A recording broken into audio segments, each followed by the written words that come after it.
नमस्कार मंडळी, मी रिया.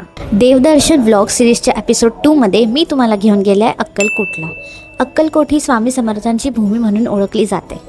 ठाणेपासून अक्कलकोटपर्यंतची आमची जर्नी थोडी लंबी होती, पण फायनली रातभर प्रवास करून आम्ही अक्कलकोटला पोहोचलोच. अक्कलकोटला पोहोचल्यावर आम्ही सगळ्यात आधी फ्रेश होण्यासाठी रूम्स बघत होतो. थोड्या वेळात रेडी होऊन आम्ही निघालो मंदिरात दर्शनाला. मंदिराचा ॲटमॉस्फिअर खूप शांत होता. दर्शनासाठी थोडी लाईन होती, पण सगळं स्मूथली झालं यार. दर्शननंतर मंदिर बाहेर खूप सारे छोटे स्टॉल्स आहेत, जिथे प्रसाद, स्वामींच्या मूर्त्या आणि देवाचे सामान मिळतं. थोडेफार सामान घेऊन आम्ही निघालो नाश्ता करायला. रातभर ट्रॅव्हलिंगमुळे आमची झोप नीट झाली नव्हती, and with lots of dark circles we are looking like cute little pandas. But घूमने के लिए इतना तो कॉम्प्रोमाइज़ करना पड़ता है यार.